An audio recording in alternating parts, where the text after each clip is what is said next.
Welcome to the Audio Inc. Radio podcast, featuring interviews with the biggest names in rock and metal. Hosted by Anne Erickson. Get inked. Visit Facebook.com/Audio Inc. Radio, Twitter.com/Audio Inc. Radio, and AudioIncRadio.com for more ink. Whew, that's a lot of ink. It's AudioIncRadio.com. Welcome to another great episode of Audio Inc. Radio with me, Anne Erickson, the Anne Erickson Show. And hey, you know what?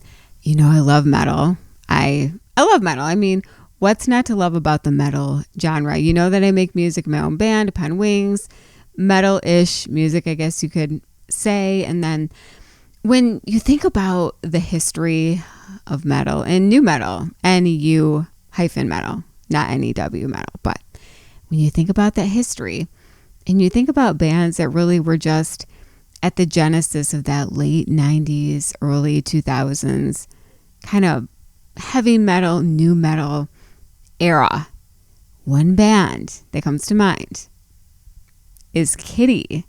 Yeah, you know you love Kittie. I mean, at the time, they were one of the first all-female metal bands really out there who were just making great strides on the scene. And I do have to say it's too bad that it was like, wow, it's girls doing metal. It's too bad that there was a time when that was so rare that it was a surprise. Because thankfully now it's not that rare. I mean, you see women in metal bands just all the time. But needless to say, Kittie inspired a lot of females to go into metal music. And their music is just so great. And it's amazing what they accomplished at that very young age. That said, I am very excited to have Morgan Lander from Kittie on the show. Last year, I actually interviewed her for my column in Consequence of Sound called Beyond the Boys Club. And we had so much fun talking. I was like, I want to talk to her again. So I asked her to come on the show, and she was totally game. Very excited to welcome Morgan from Kittie on the show. But first, just a reminder, if you don't subscribe to the podcast yet, what are you waiting for? Yeah, you need to do it right now, because you know I'm not going to spam you with a bunch of random episodes. You know that when you get a show from me, it's going to be good. Going to have a great guest and a great discussion about music. Just search Anne Erickson or search Audio Inc. with Anne Erickson wherever you rock out to podcast. Hit subscribe and you'll be instantly notified of the next big episode. And if you have an idea for a guest, I would love to hear from you. Hit me up on social media. You can find me at itsmeanne.com, itsmeanne.com, itsmeanne.com to link up on all of my social media. Twitter and Snapchat at Anne Erickson, Instagram and TikTok at Erickson Anne. It is that easy. And I've been posting more on TikTok. Not that that's a good thing. Just saying that I have been on there a little bit more. And well, hey, I think that is all the business. Let's get into a great interview with Morgan from Kittie. Check it out. What's up, everybody? This is Morgan from Kittie and Car Chaos, and you are listening to Audio Inc. Radio with Anne Erickson. I mean, first of all, I'm so excited to talk with you again, so thank you for doing this. Yeah, of course. I love talking to you. We always have great chats. I know. It was so cool because maybe someone listening doesn't know, but last year I interviewed you for my column with Consequence of Sound talking about women in metal. And I was like, oh my gosh, Morgan's so awesome. I want to talk again and again and interview her as much. That's really sweet. And now there's like so much going on with Kittie, which is really cool. So yeah, it's pretty wild. I mean, I felt for quite a few years there, I didn't really have much to talk about to a lot of people that were, wanting to chat or podcast or whatever. It's not much to report. We did, the documentary stuff, and we released the Live at the London Music Hall as well. And after that, it was not really too much going on. But yeah, all of a sudden, 2022 is shaping up pretty wild. So yeah, well, I'm wondering what sparked the desire to do the reunion shows and to kind of, resurrect Kittie. Yeah, it's so weird, the idea of coming out of retirement, but honestly, last fall, we received an email from the people that were putting together the When We Were Young festival, and they were very persistent in trying to see if they could get Kittie. And so, it was something that at the time, actually, I think when I had received the email, I was actually in the studio in Montreal recording vocals for the Car Chaos album, which is my other band. And so, that was sort of like the farthest thing from my mind at that time. But then, after some soul searching and some discussions, we decided that it would be a neat thing to explore. It seems like every 5 years something happens, and we get the itch to do it. Like the last 5 years previous was the documentary and the London Music Hall show that we did, where we had all different eras of people playing from all different albums, cycles and whatnot. We had a really great time with that. And then 5 years previous to that was our very last tour, I think, that we did last tour. So, it's weird to kind of just be like, every 5 years, pick and choose. But I guess that's kind of the nice thing about our situation. I feel like we're older now, and we're not sort of slaves to that tour grind anymore. We sort of have made a conscious effort to sort of distance ourselves from that, and so we are now able to sort of pick and choose a bit more cautiously, I guess, but what we want to do. Yeah, no, that's great. And then you guys just had that 21st or 22nd anniversary of Spit, which is really cool. And you did like a video. Yeah, you did like a video thing where you could talk to fans about it and stuff. So what was that like? Yeah, I mean, it was awesome. The girls from the original lineup are still great friends. We still have a great rapport. And it was a really, really nice opportunity to just be like, hey, let's do something a little different. Utilize social media in the way that everybody seems to sort of want it these days.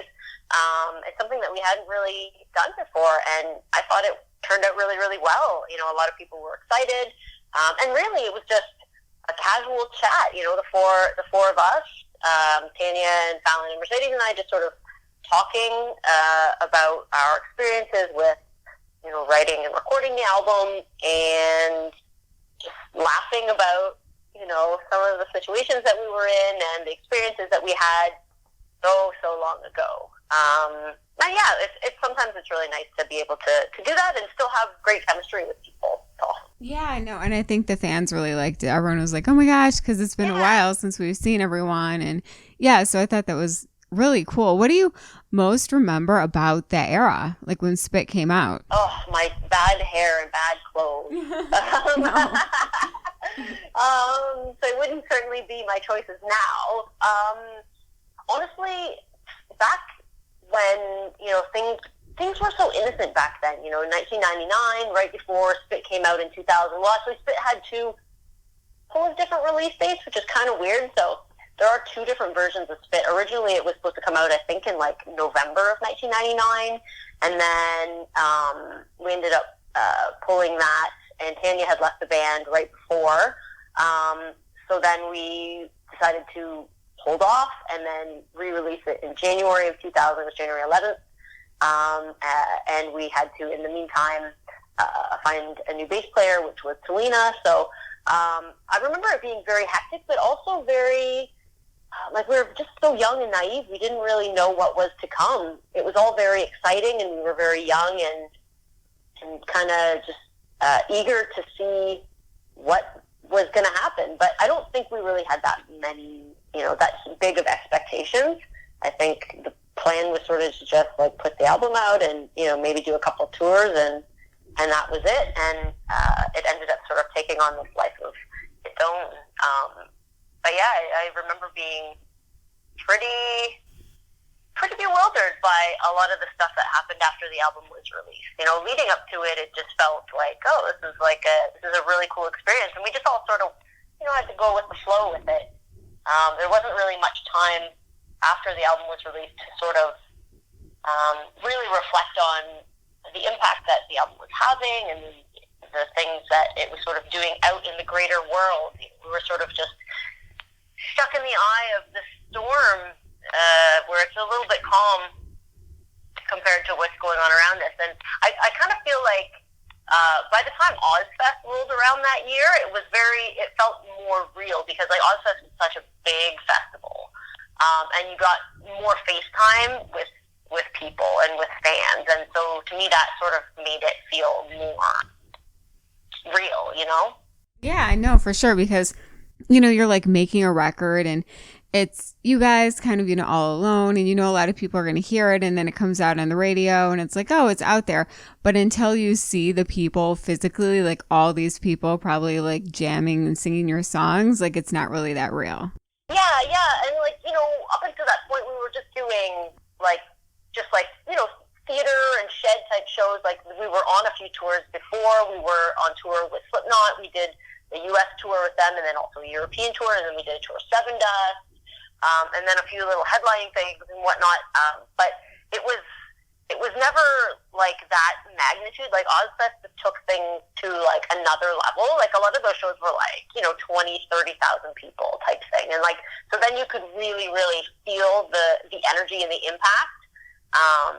You know, as opposed to like opening up for other bands or just sort of doing smaller gigs on your own while you're still trying to build your fan base. By that time, it ended up sort of being like, wow, this is something else. It was overwhelming.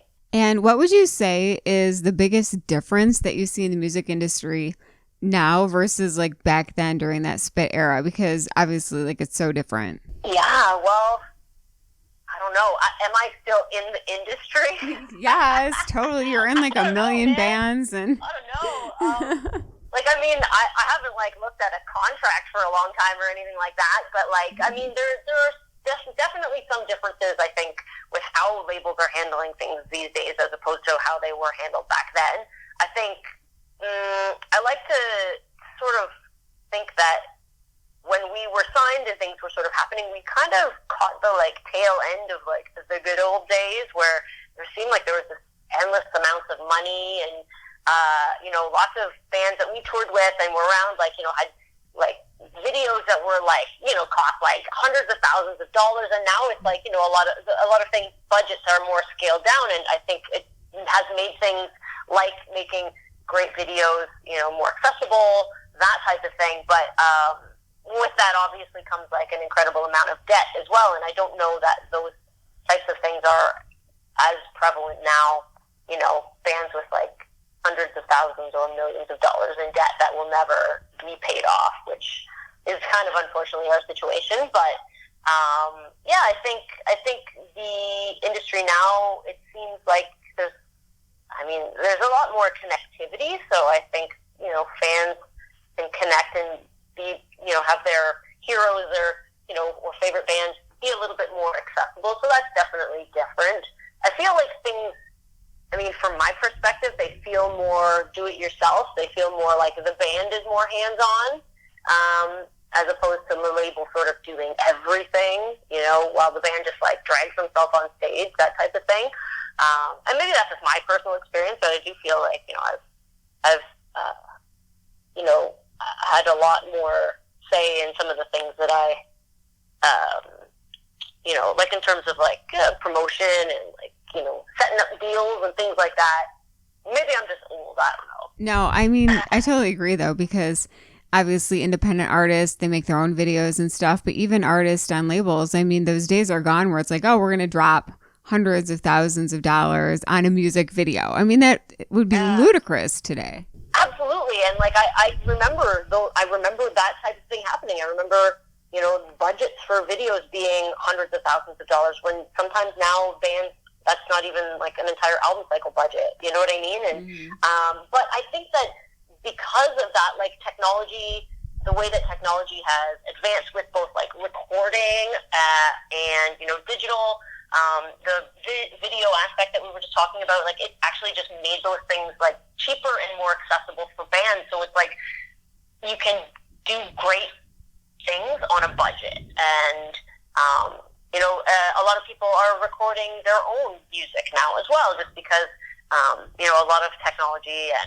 recording equipment is a little bit more accessible than it used to be, you know, in the 80s and the 90s and whatnot. Like Pro Tools is just, you know, like everybody has that. But like I remember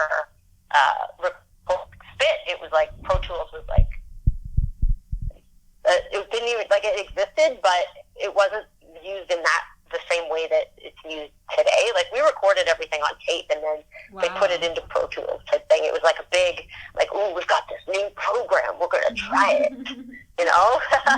So what should people expect from the reunion shows? Gosh, well, I hope we can get it together. No, I'm just kidding. I'm just trying to be funny about it. Honestly, I think that people can just expect that, you know, great shows. First of all, we are going to be likely over prepared, which is great. Like, I'm already stressing out about it, and it's like months and months and months away. It's like at the end of the year. But I think that your fans are going to see like a renewed sense of happiness, I think. And I think being able to sort of distance yourself from something like that and then come back around to it with, you know, fresh eyes, a fresh perspective, diving into all these songs that people have such a connection with. It's like, fans are going to see us having a great time. We're going to be laughing. We're going to be having an incredible time. And, like, we've always sort of been very lighthearted about it. But, you know, when you're doing tour after tour, year after year, sometimes, you know, it's more of a performance and a bit of a chore, you know? But I think for us now, these are going to be real, like, it's going to be a real joy to be up there and just get together and jam out. I think, you know, the idea is to try to, you know, play something from every album. So everybody is, you know, gets to hear their faves or something from their favorite album. Yeah, we'll make sure that it's going to sound great and just have a blast. Scream your heart out. Yeah, it's going to be so fun. And is there any talk of new music? Because, you know, with the shows and everything, everyone's wondering if there's going to be new music. Oh, I know. Well, I don't know. I mean, I don't think new music will be like this time around, but I do think that possibility is certainly there still. I don't know if it will be like, you know, full album or anything, but I think that, you know, once we play these shows, we know that the magic is still there. So I don't think it's out of the realm of possibility, but I think that even just doing these shows coming up is going to sort of maybe open up that door for that. It's not something that we're actively working towards right now, you know, to debut new songs or whatever. I mean, if it happens, that'd be cool. But it's not something that we're like actively pursuing. I saw on social media and stuff and that you recently turned 40, and I wished you like happy birthday and stuff. Now, first of all, Thank you. Yeah, you look amazing. First of all, yeah, I can't believe it. It's so crazy. I remember when I was a kid, 40 seemed so old. And now I'm like, oh my gosh, you look 20. Like, you do not look 40. Oh my God, let me tell you, I also am of that opinion. When I was young, I remember being like, wow, 18 is so old. Right. And I'm like, wow, that was so long ago. I can't even believe it. But yeah, 40 seem like, that's like, you know, like your parents, you know, you're like, wow. But yeah, right. Here I am. I know. Like, what was that? Did you have any kind of like look back moment when you turned 40? Like, wow, this is what I've accomplished, you know, so far in my life, and any like, you know, feelings about that or sentimental feelings? Yeah. I actually sort of hesitated because I was like, oh, maybe I'll share some of them on you know, on social media and whatnot. But as much as I love to share on social media, I think it's like super important to be connected to people. I'm also pretty private, so I'm like, well, maybe it's not such a good idea to like sort of share. But I did. I definitely, you know, did. I've thought a lot about, you know, who I am now, where I'm going, certainly. You know, what the next 40 years over the hill now will bring.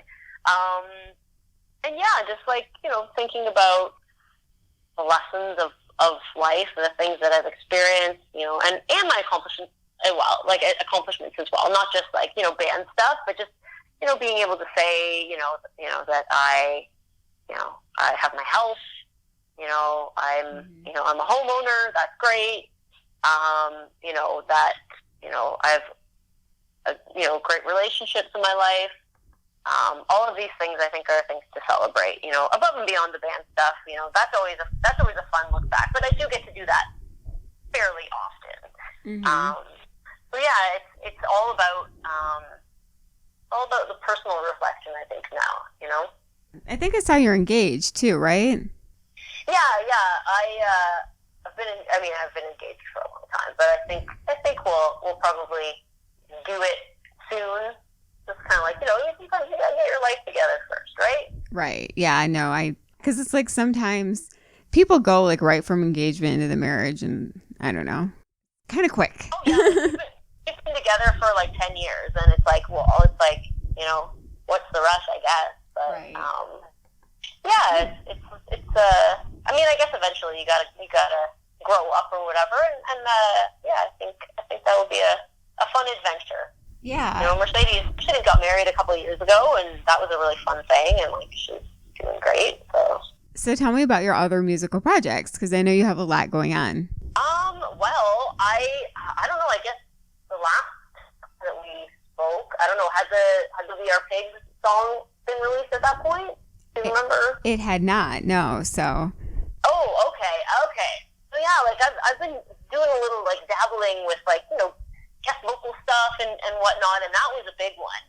So S.J. Jones, who is an amazing, you know, writer, producer.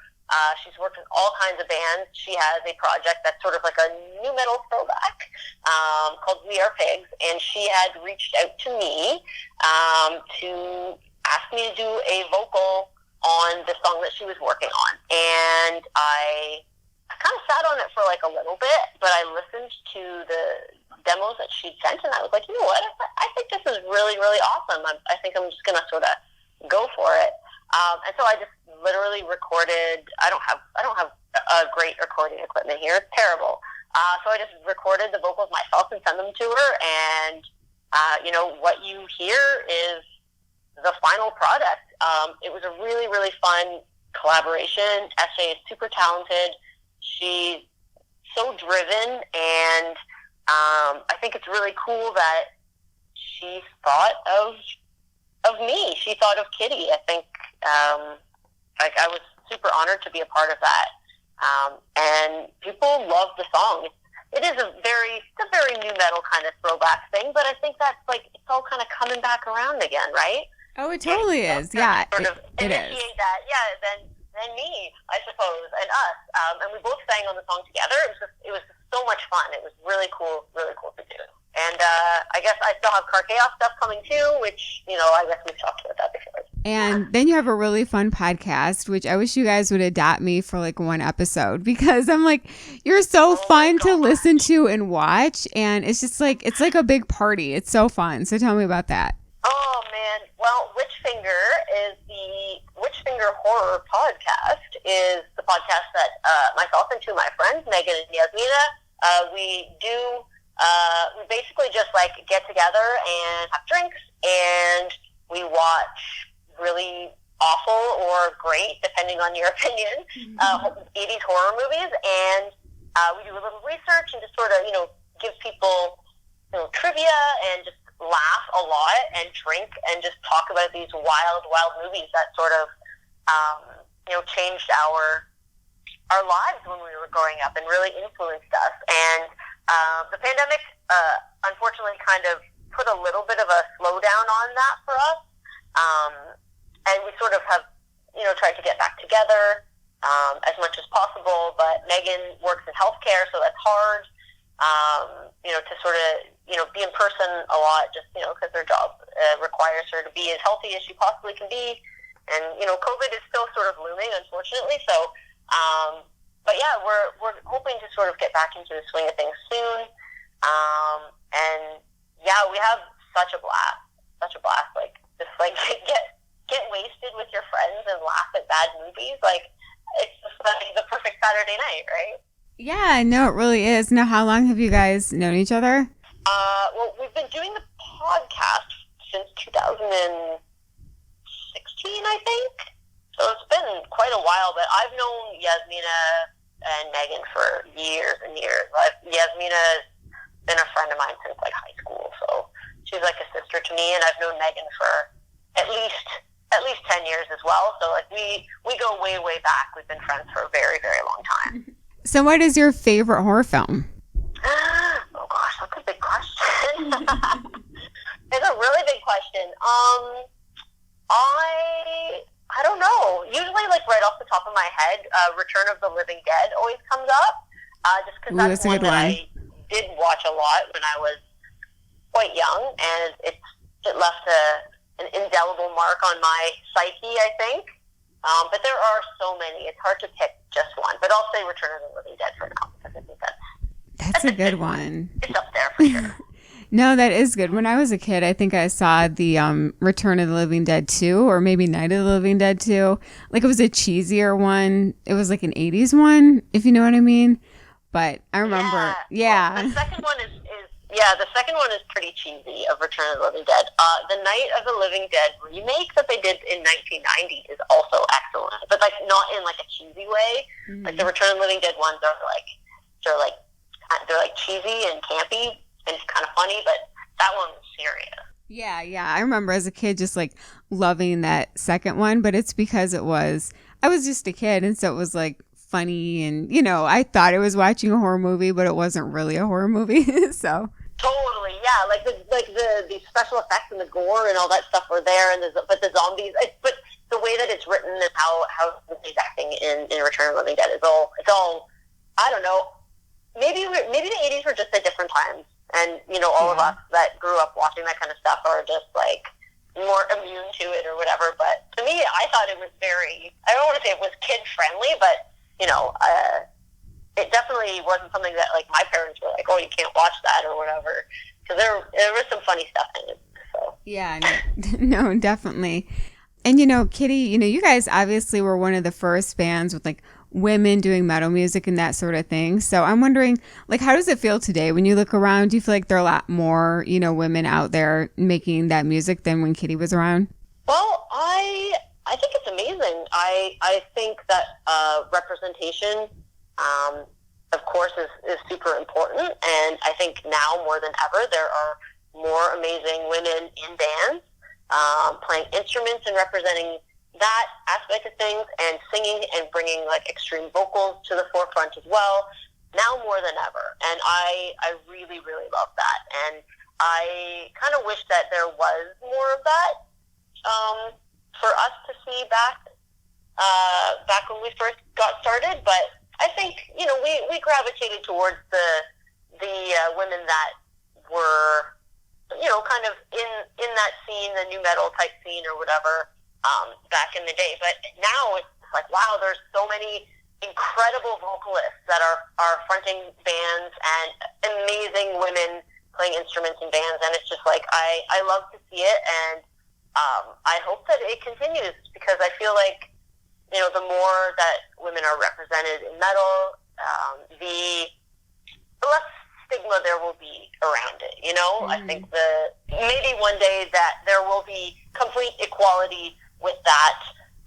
There's still work to do yet, I guess I can say, but it's really great to see that there's so much, positive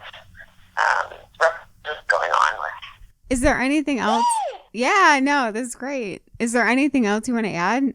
Not really. I guess we talked about like the one show, but we didn't talk, because there was another announcement for the show in September that we're doing too, but I guess it doesn't really matter if we there are shows. It's not like we have to talk about the specific festivals. Yeah. Is it the Blue Ridge, the other one?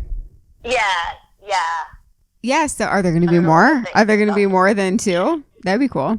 No, that's it for this year. But like next year we definitely will. But I think that those opportunities will come later on. But yeah, Blue Ridge was really cool as well. It seems like their lineup is out of control, and I love that so far they've pretty much just announced like a bunch of bands that are female fronted or have female representation in it, which is really cool too. So, yeah. And we were the first band that was announced for Blue Ridge, which is super weird. We were like, what?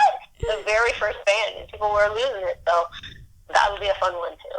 Yeah, no, that's great. And it's awesome to hear that you're going to do more next year too, more shows next year. Yeah, like we don't have anything like set in stone, but like I think it's something that, like I said before, once these doors are open, I think we can expect to feel comfortable doing, a few more little things here and there, and hopefully we'll be able to, do some more one-offs in the States and maybe, Europe and that type of thing too. So the possibilities are endless. The amazing Morgan from Kittie, thank you for being an awesome guest on my show. I mean, what a fun person. Like I said, I just want to be on her podcast thing just to hang out with her friends and how they talk about these horror films. It's so funny. You got to check out her podcast and, of course, check out all of her music and all that is going on with Kittie. Really cool to hear that they're not doing just one, but obviously 2 reunion shows this year, and then next year they're going to be doing even more. It's about time. The world needs Kittie back. Very happy that they are going to be back and maybe even new music.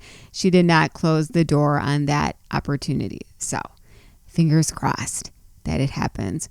Once again, thank you, Morgan, for being an awesome guest. And hey, if you want to hear more great shows with guests like Morgan, you've got to subscribe to my podcast. It's free and easy. Just search Anne Erickson or search Audio Inc. with Anne Erickson wherever you rock out to podcast. Hit subscribe and you'll be instantly notified of the next big episode. And I always bring you the biggest names in rock and metal and great discussion about music because I know that you and I are both very passionate about music and art and all that stuff. So that is the premise for the show. And also, if you have an idea for a topic or a guest on the show, reach out to me on social media. You'll find me at itsmeanne.com. That's itsmeanne.com. itsmeanne.com to link up on all of my social media. Twitter and Snapchat at Anne Erickson. Instagram and TikTok at Erickson Anne. And I would love to hear from you. Hey, seriously, I promise I don't bite. I love to get messages when you hear the show and tell me something that you like about it or where you were listening or if it brought back good memories. I mean, already this year I've had a bunch of messages just about the 2 episodes that I did earlier this year. And this is actually marks the 3rd episode of the year. So reach out to me. Let me know what you're thinking. Let me know what you want me to rock and if there's a guest that you want to get on the show. And finally, check out my band, Upon Wings at uponwings.com. We're not quite like Kittie, but we are female-led metal music, a little bit operatic. And if you like the music on my show and the kind of guests that I interview, I think that you'll like the music. So check that out at uponwings.com. Wow, that was fun and fast. What a great time with Morgan from Kittie, and cannot wait to be back here with you for the next show very soon. It is a date. Until next time, be safe, God bless, and we'll rock soon. Anne Erickson, The Anne Erickson Show on Audio Inc. Radio. It's Audio Inc. with Anne. Thanks for listening to another episode of the Audio Inc. Radio podcast. Subscribe to our channel so you never miss an episode. Get inked online at audioinkradio.com. I'm Anne Erickson for the Audio Inc. Radio podcast.